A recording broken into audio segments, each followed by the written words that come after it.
मनन साहब, ये जो इतने समय बाद बेल मिली और इतनी सारी शर्तें सुप्रीम कोर्ट ने लगाई, ईडी के केस में भी और सीबीआई के केस में भी, ऐसे में एक मुख्यमंत्री अपना काम कैसे कर पाएगा? और जैसे संजीव झा कह रहे हैं, क्या यह संभव है कि वो इनको इन बेल कंडीशंस को चेंज करवाने के लिए अपील कर सके? Not immediately, after some time they can. कोई ना कोई ग्राउंड तो बनानी पड़ेगी। कोई ग्राउंड के बिना ऑनरेबल सुप्रीम कोर्ट मॉडिफाई नहीं करेंगे कंडीशंस को। हाँ, मैं इस बात से सहमत हूँ। कंडीशंस काफ़ी गंभीर हैं, काफ़ी मैं कह सकता हूँ कि स्ट्रिंजेंट मैं मान के चलूँगा, क्योंकि ऑनरेबल सुप्रीम कोर्ट की अपनी जजमेंट्स हैं कि कंडीशंस वही लगाई जा सकती हैं जो सीआरपीसी पहले थी, जो उसमें जो लिखी हुई हैं सेक्शन, उस समय 437 था, 438 है, 439 सीआरपीसी था।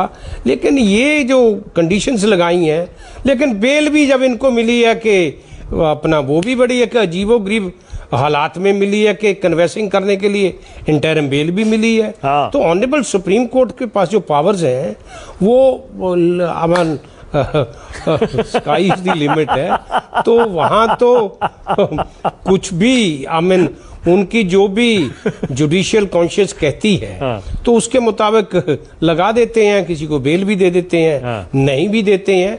बहुत से लोग ऐसे हैं जो सुप्रीम कोर्ट से बेलें नहीं ले पाए आज तक। हाँ। और एक नहीं है, दो नहीं है, 10 नहीं है, 20 नहीं है, 1000 नहीं है, हजारों हैं, नहीं देते हैं। तो ये डिपेंड करता है उस समय कि किसकी तकदीर क्या सिक्का खिल जाता है। लेकिन अब अश्विनी भाई आप ही बताओ। ऑनरेबल सुप्रीम कोर्ट तो ठीक है, अब अश्विनी भाई आप ही बताओ। ये मनन साहब भी कह रहे हैं इतनी कड़ी शर्तें लगाने की कोई जरूरत ऐसे समझ में नहीं आती कि ऑफिस नहीं जाएंगे, साइन नहीं करेंगे, इससे क्या हो जाएगा? देखिए, 6 महीने साइन तो वो पहले भी नहीं करते थे, कहते। 6 महीने तक बिना साइन किए दिल्ली चल चुका है। दिल्ली में कोई ऐसी जरूरत तो पड़ी नहीं।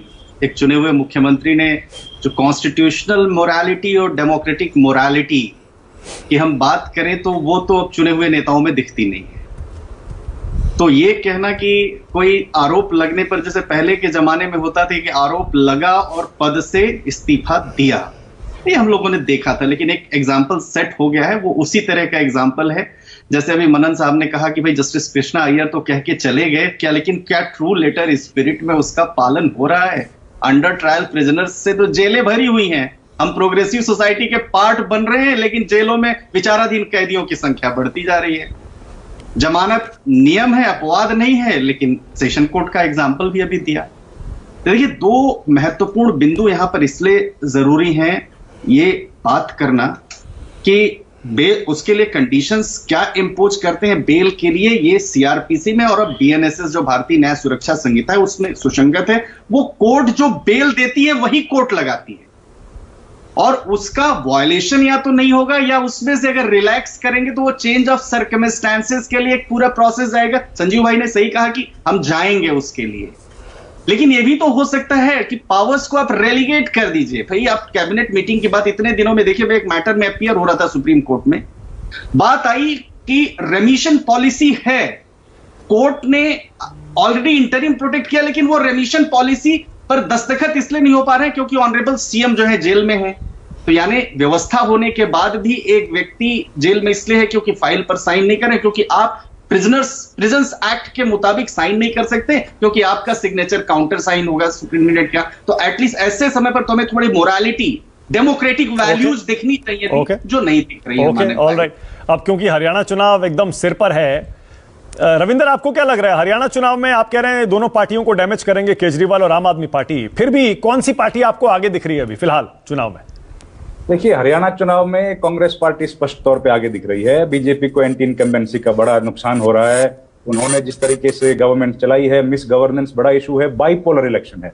जब तक तीसरा कोई बड़ा धड़ा नहीं आएगा, तब तक बीजेपी के लिए चांसेस बहुत कम है। और तीसरा, इस बार कोई धड़ा दिख नहीं रहा। हालांकि अलायंसेस हुए हैं, लेकिन उनके पास बहुत ज्यादा वोट बैंक नहीं है, और इमेज जो इन पॉलिटिकल पार्टीज की थी वो थोड़ी कहीं ना कहीं कमजोर पड़ी है। बीजेपी पूरी कोशिश कर रही है कि आईएनएलडी तीसरे मोर्चे के तौर पर कुछ मजबूत रहे। कुछ इलाकों में उनका प्रभाव है, वहां से बीजेपी को संभावना है कि वो कुछ मैनेज कर पाएंगे।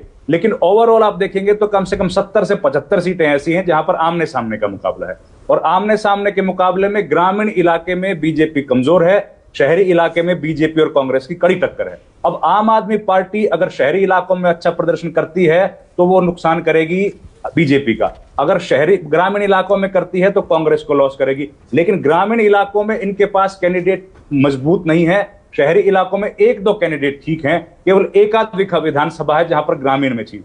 तो ओवरऑल जो इलेक्शन है बिल्कुल बाइपोलर है, इशू बेस्ड इलेक्शन है, और इस तरह का इलेक्शन बीजेपी को सूट कम करता है। ओके, अब